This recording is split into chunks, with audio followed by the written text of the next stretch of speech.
All right, I'm thrilled to welcome Addis to the Sasanga podcast. So please tell us, Addis, who you are and what you do.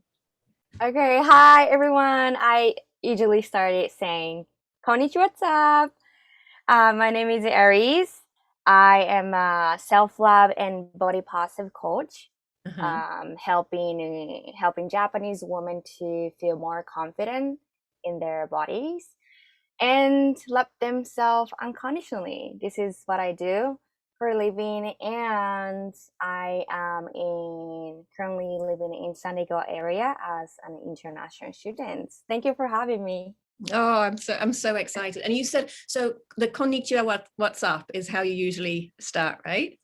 Yeah. So for those who are for Sasanga podcast listeners, and for those watching the YouTube version of this, you may not know, or you may already know, that Addis is like amazingly popular on Instagram and doing all sorts of lives and reels and very, very educational and entertaining to watch. So I do recommend that you follow her if you haven't done already. So we can get into how that all happened and your passion in a moment. But let's start off with word of the year. What's the word of the year for you? I would say creativity, because on a daily basis I spirit a message for like mainly Japanese women that we need self-love and body positivity in our society. And I was inspired by like a lot of Western influencer of body positivity, and I was like, this is the message we all need. And when I started spreading a message on like multiple online platform, I was a little bit overwhelmed, because there are a lot of content creator which is so great out there. And I thought like, what can I do? Where can I start? Like, I was a little bit less confident. Like, what can I do as Japanese woman to help Japanese women? And this year at the beginning, I set the mind intention that I am going to create on my own. So like a creativity, it's sometimes hard to just like come up with idea, but this helps me a lot. Like, yeah, I can do that. I can create. And I encountered a quote which says, I am created to create. Oh, I love that. Yeah, that's why I said creativity for this year. I love it. It's so powerful. And when you think about that creativity, sometimes people think creativity has to be something like artistic or whatever, but creativity, it's all about like creating your life, creating things how you want them to be. And it's a very kind of powerful feeling to me. Great, love it so much. So tell us then a bit about the body positivity and how you got into that. You already mentioned that you know of online influencers, but where does it come from for you? Okay, this started from like when I came to the state. I came to America like 2 or 3 years ago. The reason I chose to come to this country is because I wanted to change my life. And why do I want it to change my life? Because I was having a hard time to love myself. Like, I didn't even have the idea to, like, it is okay to love myself. It's okay to accept the way I am right now. But it was so hard living in Japanese society where people say you're not good enough. You gotta be like that, or you gotta look like that woman to be accepted in the society. And for so many years, I spent time, going on diet, trying to change my body. and overall I didn't see the result where I wanted to be. And what's happened was that I just hated what I saw in the mirror. Yeah, it was so depressing. And what I tried to do was always like going on a diet, trying to lose weight, do some extreme exercise, but it wasn't good for my well-being. I just was not happy all the time. And then I was just sick of my life. So I decided to go overseas or like study abroad. And then I was hoping to see like kind of instant transformation in my life, like right after I came to the state.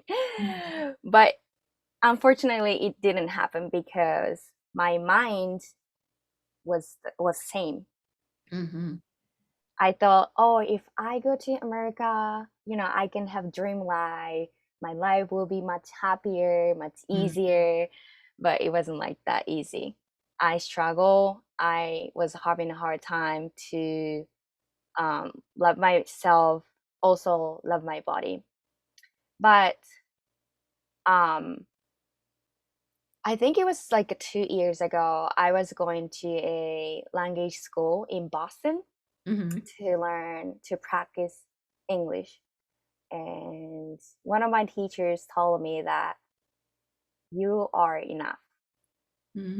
This changed my life. Like I never thought I was gonna be good enough unless I become like XYZ. But she said, you're enough exactly the way you are. It shocked me. I was like, what do you mean? If I, accept the way I am right now, does that mean I'm not going to make effort or, like, am I not going to progress at all? I felt the conflict in my heart. But I was wrong. If I accept myself, it makes even better. Like, like a feeling or the sense of confidence or sense of believing in myself. Oh, I am enough. Yeah, but I can go further because I believe myself like that. And then at the time I was like practicing English so hard, and I encountered a TED Talk where a plus size model from England talking about let's not pursue any perfection anymore, things like that. I just clicked the thumbnail because that got my attention.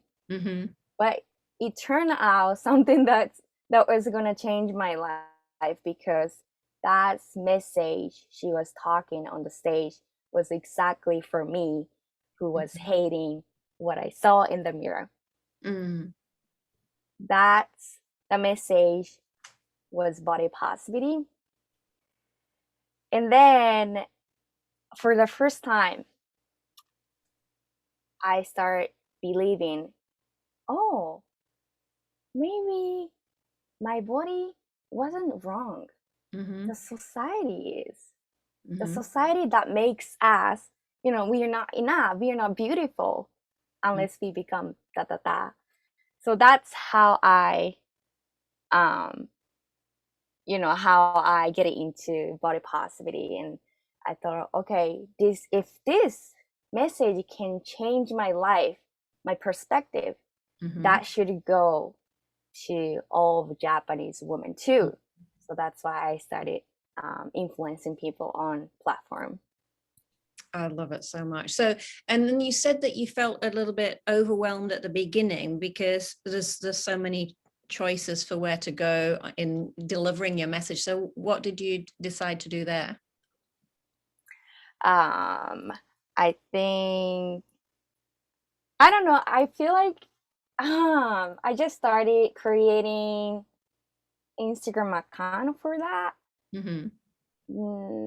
And that's where everything started. And when I look back, the past, like at the beginning, oh, that kind of embarrassed me because I don't know what I was talking about back then. So I stay away from it, but I keep with them as I said. Yeah. Right. And so you're just like, oh, looking back at past videos or anything like this. It's the same for me. Like, I look at some, because it's like I have heaps and heaps of videos out there in social media land. And I look back at, if I happen to see someone, I was like, oh no. Even, the podcast, right, where, we do well over 100 episodes now, and going back to like those very early ones, it's like, oh no. But the thing is, that's the point, right? It starts somewhere, and just keep putting the message out. Exactly. Did you have any points where you thought like you felt like giving up or anything like that, or you were getting criticism or anything like that? I never felt like I want to give up, because like there is my true passion in my heart always. But I do get criticizing comments, but I think I'm doing well to deal with them by thinking that's their problem to work on. I have things to focus on. I know what I do. I know why I am doing. So that's how I go through it. Yeah. What's like the most difficult thing or difficult criticism that you've had to deal with? Wow. So since I talk about like a lot of talk about like body positivity, people sometimes cannot like just cannot understand, because we live in a society where like we prefer thinner body. So some people have told me that you're too fat, or you're promoting fat phobia or something like that. Yeah, but I thought that's ridiculous. I can just easily like like, oh, I don't care, it's just their opinion. But a hard part was, I think, really controversial thing. I don't remember now.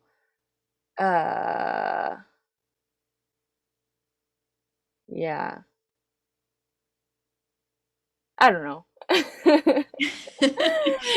Yeah. There's been a lot of criticisms, and you just overcome them. I mean, yeah, I'm just thinking about some of the criticism that I've received online as well. It happens. It comes with doing something this, when you're putting yourself out there, when you're saying opinions, giving your opinions, there are going to people have different opinions. So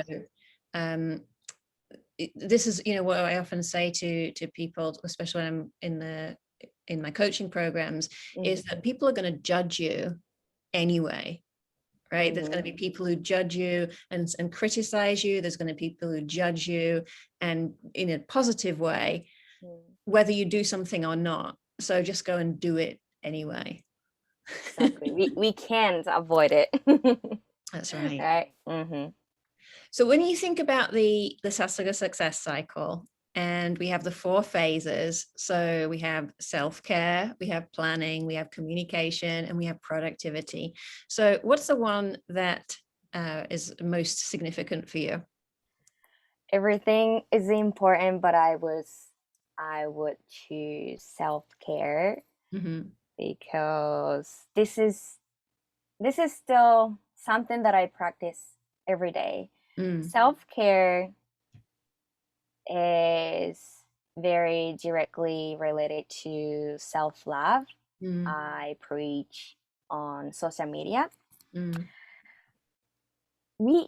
Unfortunately, I just want to say that we are not taught how to take care of ourselves. Okay, I think a lot of people think, if I ask, what do you do for self-care? And many people might associate with it something like oh, you know what, take bath, like, or like put nice cream on your body, or like go to salon, like, you know, like have day off, or like do some nice thing. No, I say, yeah, it's a great thing, but if I say self-care, it's more than that, more than just taking care of how you look or how you feel. But for me, taking care of myself is, for example, there are a lot of things, but it's more like inner work. One of the important things that I do is set the boundaries. This is something that I didn't know how before, but after practicing self-love over time, I noticed, wow, setting boundary is like one of important ways to survive in this world. You might know, like, for Japanese, we don't really we're not taught to say like directly no. If you don't want to do anything like that thing, you kind of like, you know, imply, oh, maybe next time, or like saying like super indirectly, right? And right, exactly. Like I was listening to your podcast where you're talking about like, ちょっと難しいです. Oh yeah. But Western people, you know, tend to take it, oh, it's hard, but you can do that, right? Yeah.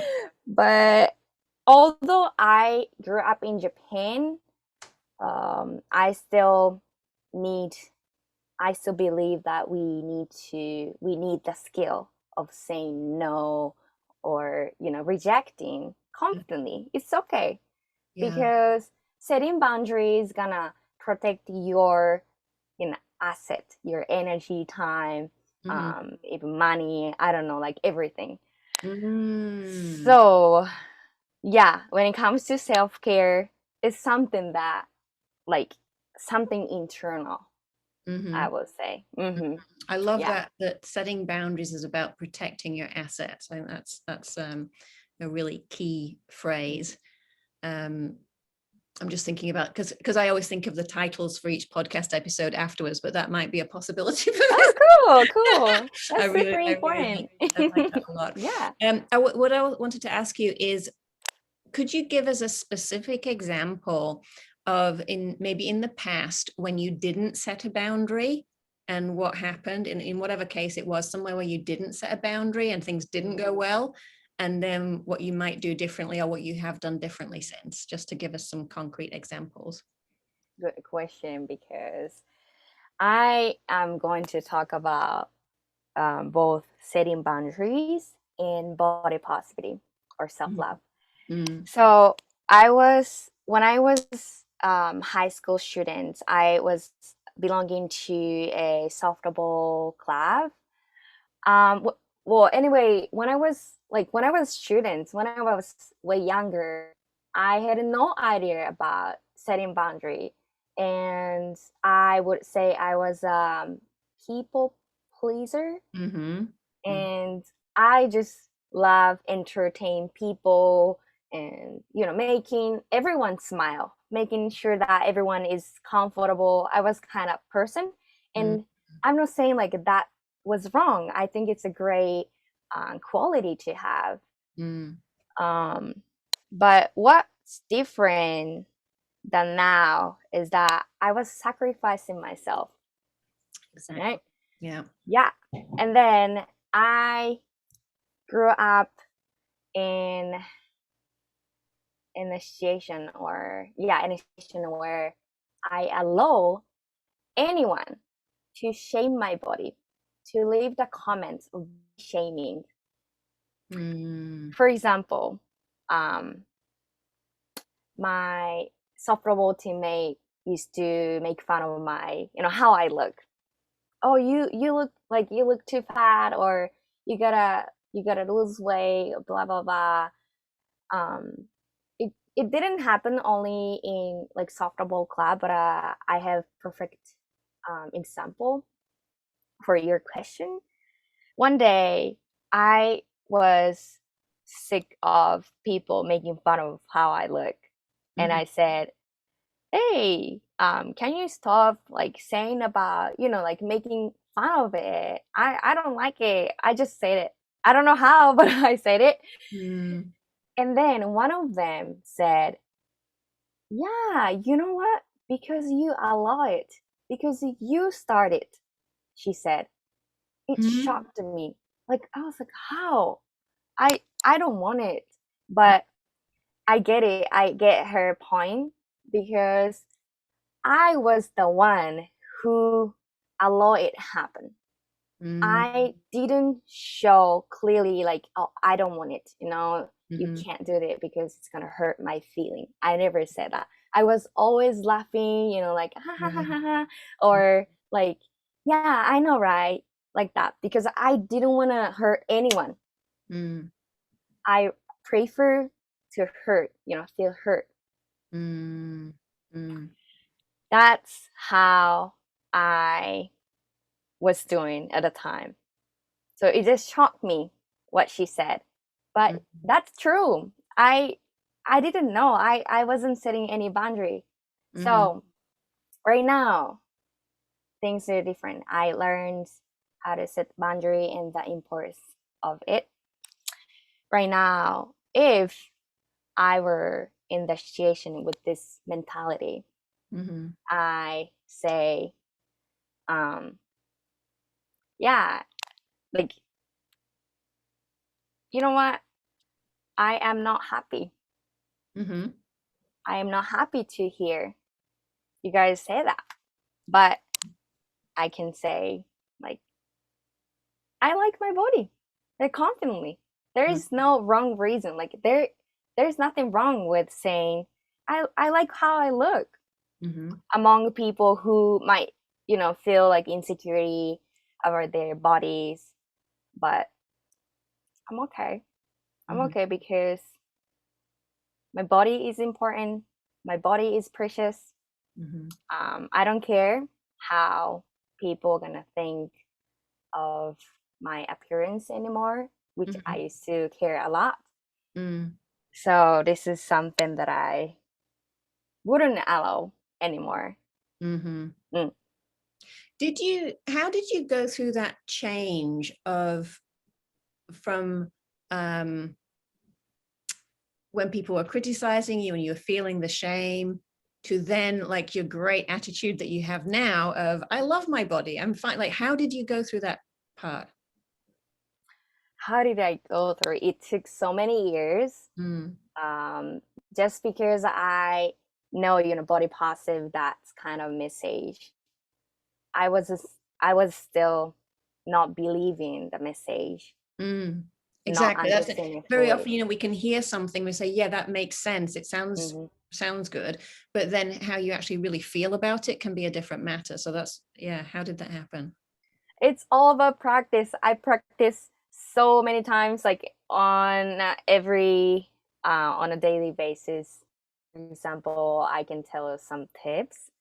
So I told you, I hated what I saw in the mirror. Right. That was because I was having a bad body image. Right. I had an ideal body image, but what I saw in the mirror was not matching. There is like a big gap. So that made me feel so insecure, or like hated what I have. Instead of criticizing, I started practicing to love my body by telling how awesome to just exist here. And then I focused on what my body can do instead of how I look. For example, I hated my thigh. I was told like they're too big or too fat, too thick. But now, what experience have they brought to my life? Oh, you know what? I came to the state, my body with my beautiful mind, that's I want to thankful for. So I started rubbing my lap and thank you for existing. Oh yeah. Arigato for bringing me here, to let me experience awesome things. That's how I went through it every day. It's so powerful, that the gratitude, appreciation, because we forget about that when we're focusing on what's the negative. And once you switch your thinking to gratitude or appreciation, you can't have those two types of feelings happening at the same time, right? So that's incredibly powerful. I love that. So great. And what you were saying about like the people pleasing, I was thinking that, and the setting boundary, because we're not setting boundaries because we're people pleasing. And I had that same sort of experience in the corporate world. And I'm pretty sure I shared this on one of the other episodes, but I think it's worth repeating because it's a powerful message, is that, I was in the corporate world, I was so into people pleasing and saying yes to everything. Like, yes, I'll do that. Yes, I'll do that. And I got sick. I got like burnout. I was in hospital and everything. And in my year-end review that year, one of the comments was, Helen finally said no. Oh. But it took getting to hospital for me to actually learn to say no. Huge lesson.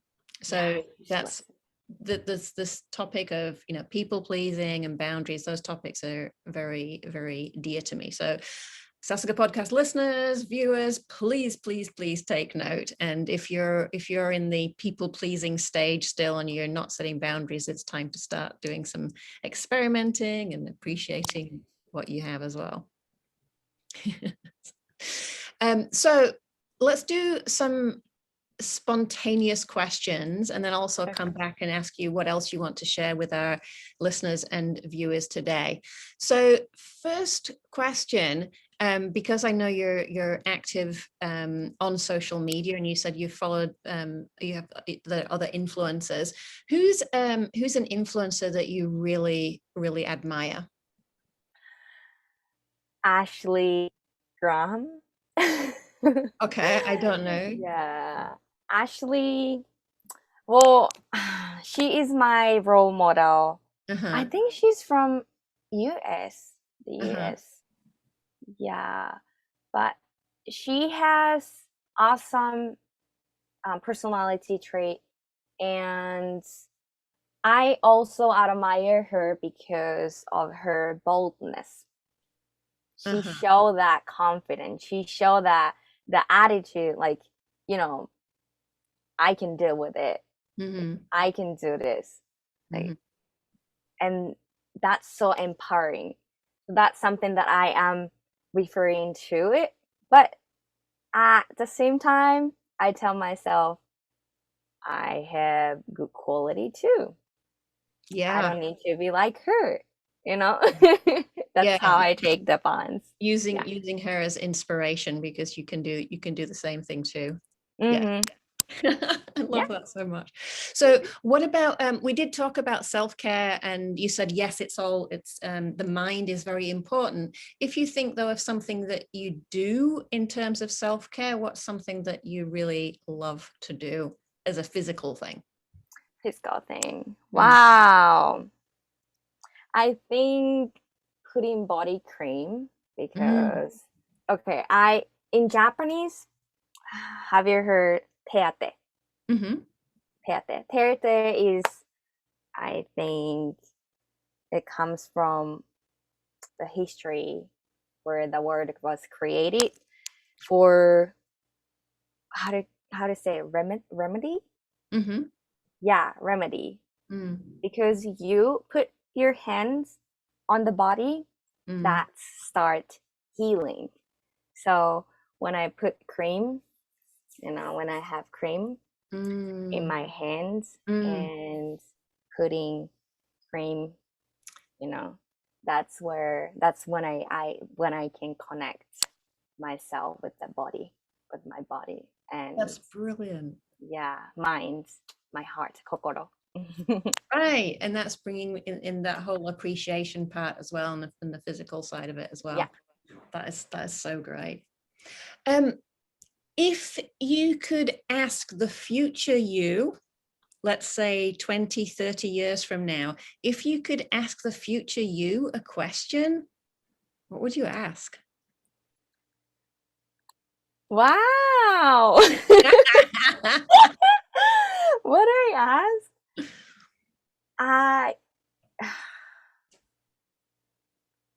You. Oh my gosh. Are you appreciating your body that have been surviving? You know, like functioning, no matter like how, I don't know how it gets old. Does it make sense? Maybe like I have more wrinkles or more like, I don't know, difficulty to move as I can do right now. But I'm gonna ask her, are you feeling gratitude for your body? Excellent. And what else, what other messages would you like to share with Japanese women? What's the most important message you want them to take away? Okay, so society will tell you you're not enough, or here's, you know, like that's too much. You gotta do that. You gotta be like that. Nope, just believe in yourself. Since you were born in this world, you're already enough. Please do not forget that you are badass. Yeah. Excellent. Yeah, I love it. So great. So is there anything else that you wanted me to ask you today? That's a tricky question. I'm throwing them all at you today. I'm giving you the difficult ones. You can say no. It's okay. You can say back. Well, I want to try it. What?